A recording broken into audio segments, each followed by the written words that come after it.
Good morning, everyone. I see folks joining us. You are on mute as you join. Just wanted to make sure everyone is clear on that. I will give a few minutes for our numbers to get to where we expect them to be.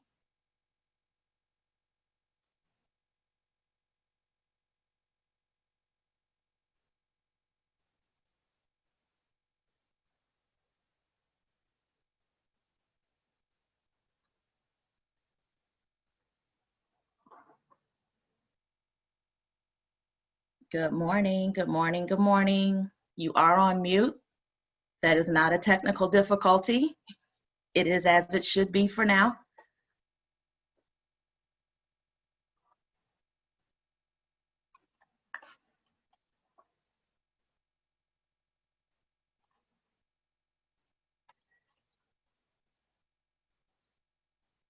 Good morning. I do want to also let you all know the Q&A is open. If you have questions as we go along, please type them into the Q&A area.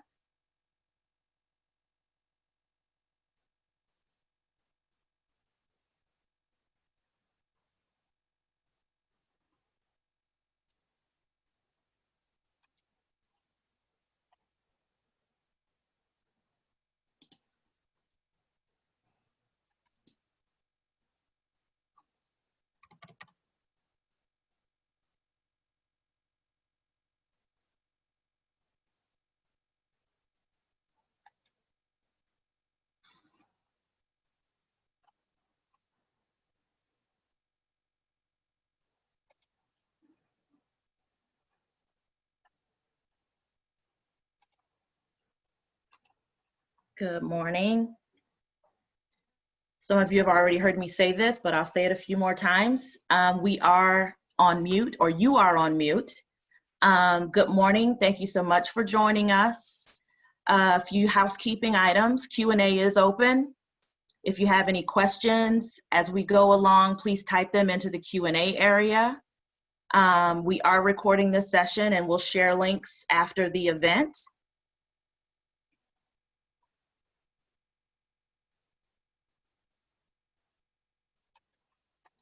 All right, in the interest of time, I will go ahead and get started.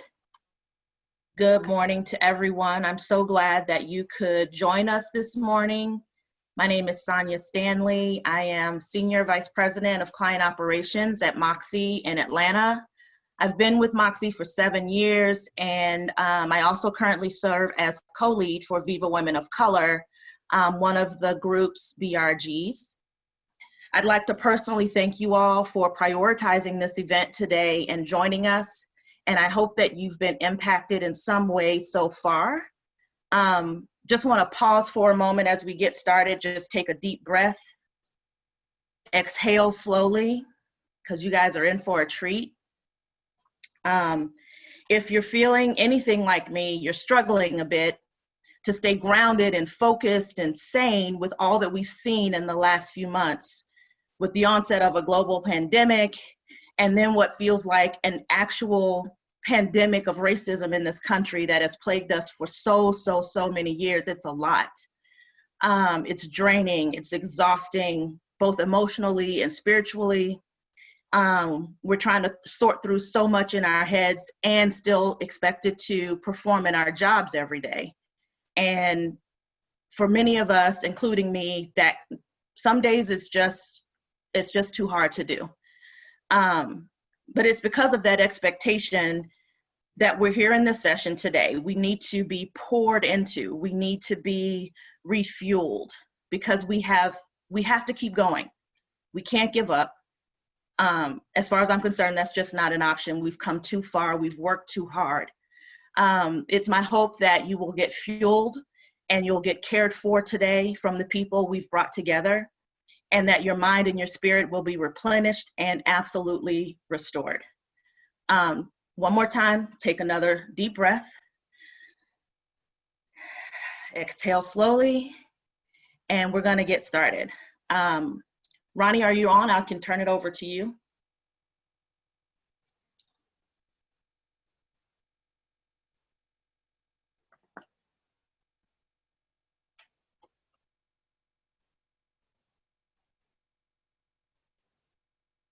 Ronnie? Hey, Jon'a, just No word? promoted Ronnie. Uh, she should be on in just a second. Okay. I will give her just a moment. In the meantime, keep taking those deep breaths and just try Hey to relax. everyone, the There great she is. space with technology and moving from one room to another. Sonia, thank you so much for the setup to this track and for hosting this track and to getting us kind of settled. I know a few people are still joining, but we'll dive right in. I'd love to introduce you all to our first panelists. And they are amazing individuals who are coming to us with a very unique POV.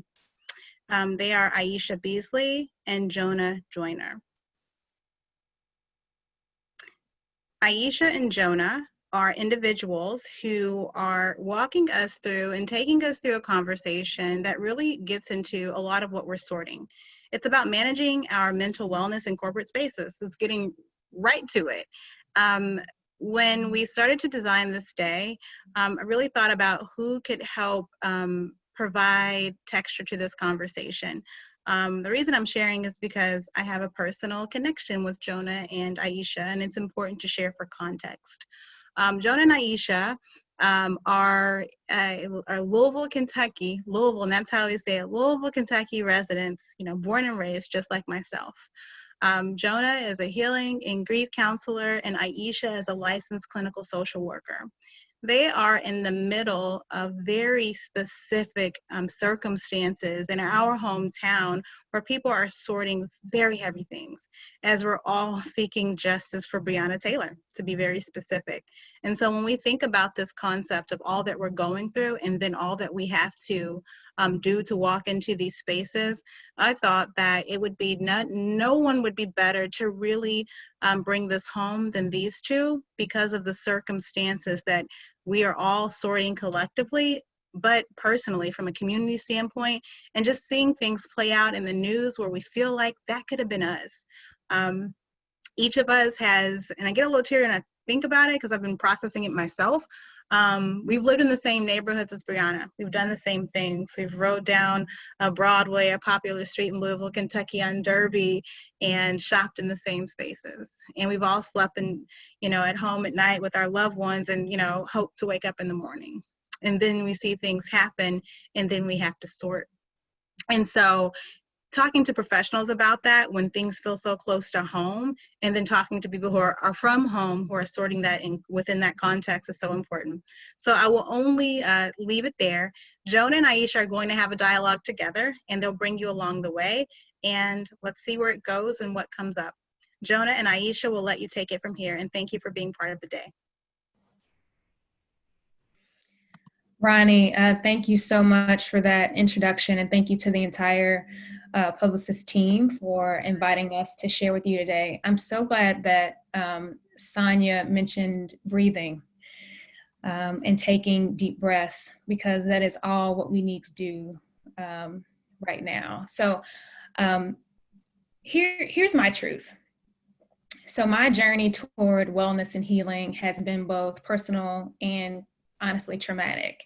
I spent years working in human capital and communications, leading diversity and inclusion initiatives, and I had achieved success in many aspects, but just couldn't shake the feeling that I wasn't in the right space or place. And essentially my job fed my family, but didn't really feed my soul. So by 34, I was on autopilot, exhausted from the work grind, being a new mom, and then also caring for my husband who was battling cancer. My husband actually earned his wings that year, and it shifted my entire world. So devastated and looking into my daughter's eyes as now a single mom, I knew operating on autopilot was no longer acceptable for me. So I was smacked with the reality that life is simply too short to be comfortable, to be unfulfilled, and not living and working on purpose. So in order for me to show up as my best self in the different areas of my life, I had to first show up for myself, prioritizing mental, physical, and emotional wellness, and embarked on a journey to heal and reclaim me. So along the way, I realized that many high achievers, especially women and especially women of color, struggle with identifying their purpose, reclaiming their power, and prioritizing themselves.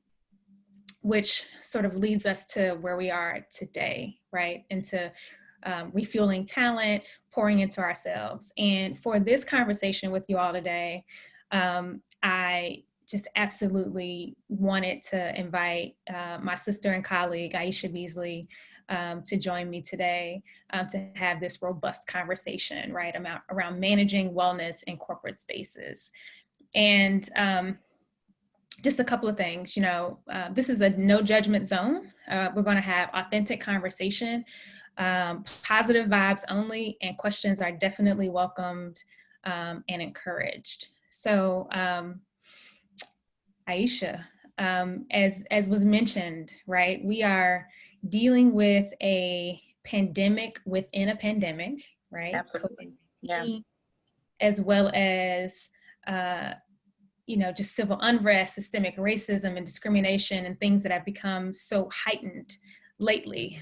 Not that they have just started to occur, right? What does that mean? How is that showing up for this space right now? So from my personal lens, because I am personally impacted by all of this, and also from my clinical lens, which is my training and research that I have done, I really want to bring to the group the notion that what we are all feeling, that uncomfortable rest that we're feeling that is causing us to have to take breaths throughout the day, what we're feeling is grief and trauma. And not only are we feeling it as an individual, but we are also feeling it collectively. So I really want to just get right to it and jump into, what we're feeling is collective grief and trauma. And also, so collective means community, and we're experiencing community grief and trauma. I also want to expand it on when we have grief. When we have an episode in our life, when we've entered into a grief cycle, it's usually individual, and our family, our support system, our network is pouring into us in order to get us back well, to help us adjust. However, now with community grief and trauma, our network is experiencing the same trauma and grief that we are experiencing. And so collectively, we are all struggling with moving forward and pouring into each other, because we have that similar grief. Yeah. And what effect clinically does that have, right? When our normal, as you mentioned, network, our normal support system is also grieving, is also experiencing trauma. How does that manifest, and what does that look like? It shows up as several different systems. I mean, symptoms within our system. Our different systems, our neurological system, our musculoskeletal system, our respiratory system, our psychological system. So it shows up in many ways. One that I've noticed with several clients that I'm working with, and even within myself and my colleagues, is that hypervigilance, which is always being alert and always being aware. There's also can be excessive worry, excessive sadness, unknown anger. I know anger, but this anger is pretty new to me. And so anger, it also can be disturbance of sleep, disturbance of things that brought you joy historically are now creating attention for you. Also can show up in complicated relationships. So who you are in your relationship has changed as you're absorbing and processing all that's going on. But one of the biggest things is that there's almost like this cloud of uncertainty. And when we feel uncertain, we get into this fight and flight response. So what do we do with this uncertainty? And I think that is where many of us, that's where we're at. We don't know what to do yet. And as we develop some system and structure, something else happened. So with the pandemic, we were like, okay, let's accept this. We're going to move forward. And then now with the racial tension, we're back to baseline. And so we've been shifted again. So let's talk a little bit about, how to process the feelings of anger and powerlessness, right? That some of us may be feeling right now because of everything that has happened. So, there's different kind of platforms where people are choosing to express themselves and you utilize their voice. So I've been encouraging folks to choose your platform. Not everybody is going to have the same platform. However, isolating and going within may not be the best platform right now. And so if you're not one that is, want to be on the front line protesting or using social media as a protest, that's okay. But you have to find then, how do I process this anger? Do I do it through art? Do I do it creatively? Do I do it through body-centric work such as meditation, mindfulness? Do I rely on my support system for verbal processing? The big thing is that you have to do something. So isolation and going within with your anger is not the best practice, because it begins to get unresolved. And when we have unresolved anger, it shows up in our behaviors and it shows up in the way that we carry ourselves day to day.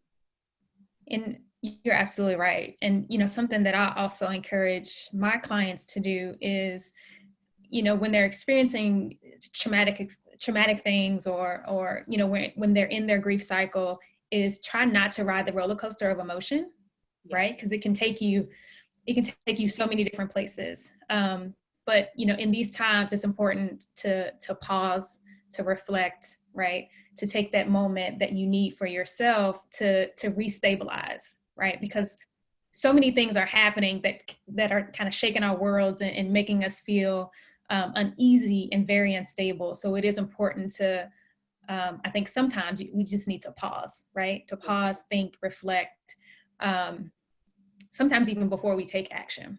Yeah. So one of the things that I coach clients on is pause principles. I created pause principles about 2 years ago because I found that my clients were riding the wave of emotions, and sometimes it does not have an end time, end point. And so you're constantly riding the wave of emotions. When do you pause and get off the wave? And so pause is to purposely acquire and use skillful choices to evolve. So when we pause, we get back control. We get back control of how we're feeling. We may not change the stressors or the triggers that impacts how we feel, but we control how we feel. One of the big things that I think is so important to take away from this conversation is choosing who and when you pause. So choosing who you pause with and choosing when you pause.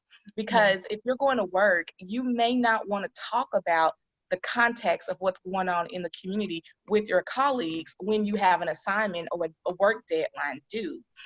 That's going to jeopardize your ability to reach your work goal. So maybe it's after work, you have a support person that you call, or there's a network, there's a circle that you're in. Different communities have different resources. I know here in Louisville, we have healing circles that one may be able to pause and go spend time in that circle when they get off work. So choosing who you process with and when you process is also very important. That's so true. One of the things I'm hearing a lot about from colleagues and friends, and even something that I've experienced myself, where several of my non-Black friends and colleagues and folks are approaching me with ideas and solutions on how to engage in what's happening from a civil unrest perspective, from from an anti-racist perspective, how to support, what do they do, how to become an ally, right?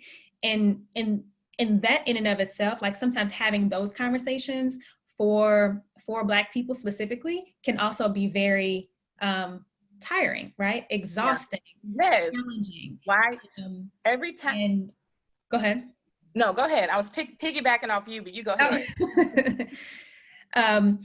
Yeah, and although the Black friends that you may be approaching with this will be helpful and may provide some insights or some resources or some tools for you, I think it's also important to understand the burden that can place on that particular person as well, right? To try to help solve a centuries-long, right, problem that we've been dealing with specifically in this country. And racism won't be solved overnight, right? Like, it won't be solved overnight, but it will take allies. It will take everyone, having the conversations and then also taking action. And it's like one thing after another. It's not, there's no magic pill to solve racism, but, keep the conversation going. But also make sure that you're listening. Yes. Make sure that you are engaging, that you're really hearing people, and also, doing some research as well on your own. And I've put together a list of resources that are books, reading lists for adults in the space of becoming more aware, and also a reading list for children as well. That is great to help. That just helps to normalize Black voices, Black experiences. Some are calling them, anti-racist book lists. You could call it that. I like to call it becoming more aware as well. So those are available as well to share with the audience too, as a resource. So one of the things I've been reflecting on for myself and spaces that I show up in, and I'm called upon as being the person who has to train allies or talk with allies about what is going on, or hold space for Black people when at that time I'm struggling with holding space for myself. One thing that I've really found to be really helpful is that I am the expert on me, and I know what works for me. I have to do what I need to do for me. That's my responsibility. And so if training or processing or talking to or providing resources and education to allies is not where I'm at that day, that moment, that's not my responsibility. And so I'm not going to take that on. However, you know what? I can give an ally a resource and say, you know what? This is what is being shared amongst our community. It is your responsibility to go read it and do the research. It is your responsibility to figure out how you're going to make adjustments and make change to educate yourself. And so setting those limits and setting those boundaries, it's okay. You are not going to get your Black card revoked if you don't educate every white person that is seeking education from you. That's okay. And that's a healthy boundary that I encourage anyone to take if they're struggling with, I don't want to do it, but I'm forced to do it. Absolutely. Absolutely. And as we talk about resources, I do want to call out that something that you and I talk about a lot, Ieisha, is that, your feelings matter, right? And your experiences are real. And seeking support, you kind of alluded to this earlier, right? Seeking support in a safe space to process your thoughts is extremely helpful. And seeking a professional mental health support is highly encouraged, right? So utilize the available resources that you have, such as your EAP and company wellness initiatives, as well as other resources, you can tap into. There are therapist directories that are available on Psychology Today. There are directories available on therapyforblackgirls.com or therapyforblackmen.org. There are lots of resources that can be tapped into. So don't shy away from that. Yeah, none of us have the answers for this, right? We're all trying to figure this out. I've been a therapist for over 7 years. I've been in mental health for 15 years, and I was never trained for this particular moment in 2020 where we're having a pandemic. None of us were trained for 2020. Right. None of us were. None of us were prepared for this. So give yourself grace in knowing that all the uncertainty is what it is. It's uncertain. And anything that you feel about that is valid. Your feelings are not wrong. Your feelings are not inappropriate. How you feel is valid. However, to continue to move forward as a healthy, whole person in whatever space that in, whether it's corporate America, whether it's your family, whether it's your subgroups, at times you have to process your feelings. You have to develop an action plan for yourself, or a wellness plan, or a self-care plan. And so speaking with a mental health professional does two things. For one, it allows you to make a connection in a safe space. The key word is safe. And two, it allows you to process authentically, because when you're talking to a mental health therapist, there's no judgment, there's no boundaries. And so find a mental health provider that incorporates some of the same values that is important to you, and begin to do the work there. 71% of people polled in 2016 in corporate America had a mental health symptom. I wouldn't say illness, some symptom of mental health, 71%.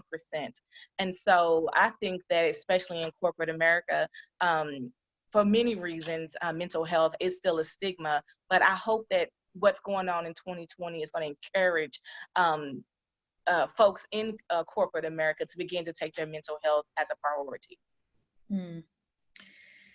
That's so incredibly important. And, you know, as far as showing up in corporate spaces, right, and showing up as your best self and as your whole self, that can oftentimes be challenging for people of color, specifically Black people.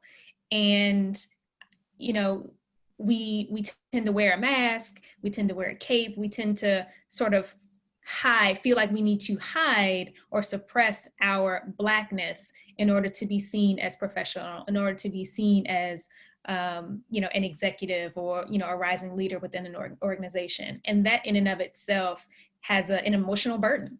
It is very, very taxing. So, you know, let's not forget that despite the, you know, what's happening right now, despite COVID that's also happening right now, you know, many people also have their own personal struggles, right? Their own personal traumas and experiencing different emotional things, which can be a lot to manage right now. So, you know, identifying what you can do today to maintain your mental and emotional wellness in corporate spaces, but really in all spaces, is incredibly important.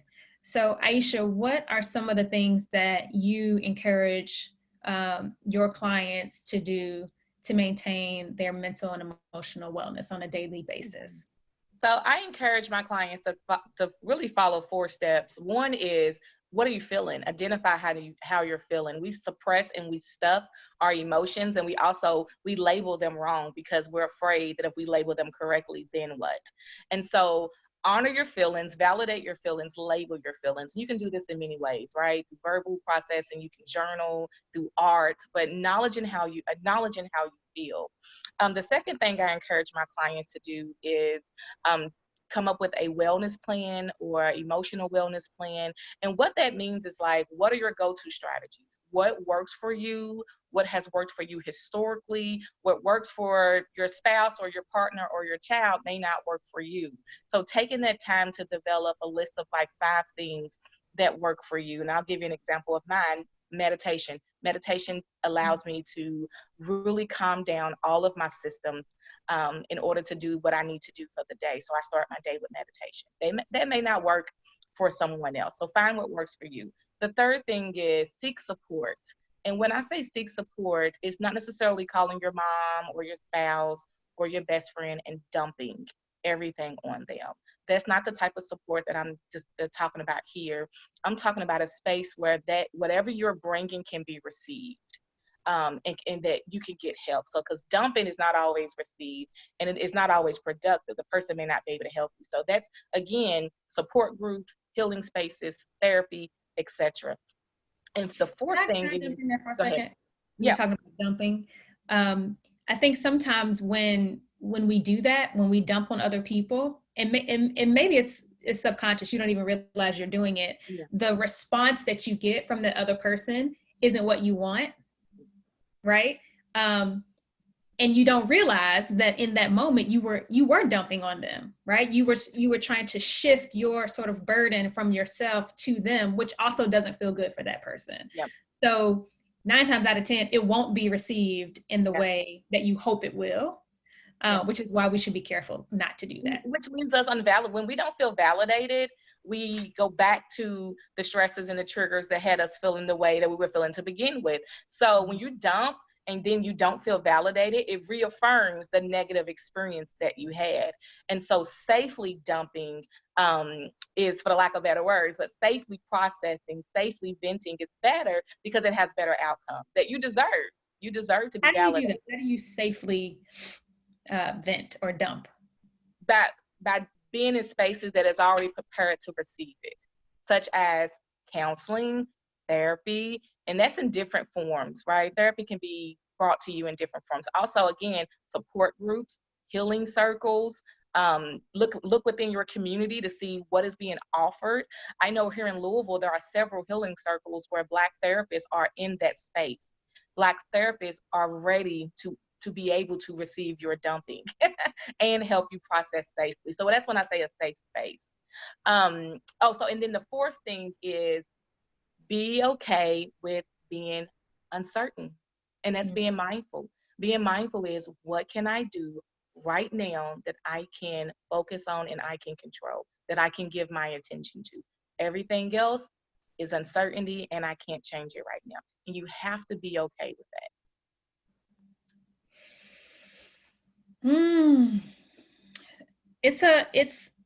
It's a lot to process, but at the same time, you know, when we piece things apart, right, little by little, and when we identify goals and strategies for each day, it makes it a lot more manageable. And I love the concept of identifying, you know, 1 or 2 things you can do today, right, to maintain your peace, to maintain your wellness. You mentioned meditation for you is huge, and that's the same for me. I call it my quiet time. But it's, you know, just a moment that I have, and I like to do it at the beginning of the day as well, to just sit, pause, reflect for a moment. I also journal quite a bit, and I have a count my blessings jar that I use a lot as well. And how I leverage this is, it looks very simple and kind of silly, but what I do with this is I place each day something that I'm thankful for. And I just place that in the jar. So in moments where maybe I'm feeling anxiety or anxious, or, you know, some of the negative self-talk is becoming overwhelming, I just reach down into my blessings jar and review, right, some of the positive things that have been happening. And it's amazing how sometimes when we remind ourselves of the things that we've overcome, the journey that we have, that gives us the fuel that we need to keep going. Yeah, it's almost like your internal resume. Absolutely. Yeah. For me, when I say meditation, I do it for 2 reasons. For one, it allows me to approach my day with clear thoughts. It allows me to kind of clear out my headspace so that I can receive what I need. But it's also a point where I affirm myself. I haven't felt safe recently, and I'm sure a lot of people have felt that way. So meditation for me has also created some form of sanctuary for myself, in my mantra of, in this moment, I am safe. You know, in this moment, I am safe with myself. In this moment, I have support. You know, all these reaffirming things that I can say to myself, because when I leave my house and I go back into my corporate space, or I go back into my community, I'm not really sure what I'm going to get. So it's almost like you got to get ready so you can stay ready.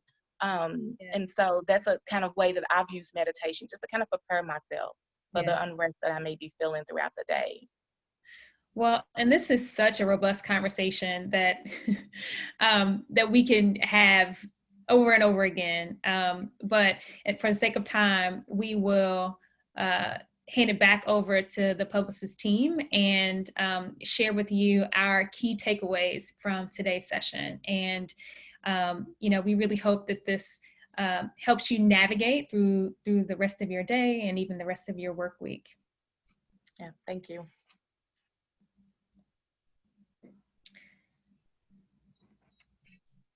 Thank you so much. I do wish we had more time because I was really getting into it. But just to highlight on the 4 actions, These are really important to your well-being. They're important to your peace. They're important to your sanity. We do have quite a few questions, and in the interest of time, I have captured each and every one of them, and we will figure out a way to respond to each and every question, but I did want to respond to one in particular, Ieisha's acronym for PAUSE. Mm-hmm. Can you give us that one more time? Yes. So pause is something that I developed about 2 years ago when I noticed that a lot of my clients were stuck kind of in one particular emotion or one particular stressor. So pause is an acronym, and it stands for purposely acquire and use skillful choices to evolve. And skillful choices are adaptive coping strategies. Amazing. I hope you all got all of that, but if not, it's on the recording, so you can go back and listen to it again. But I will also, I have it here and we'll share that out as well.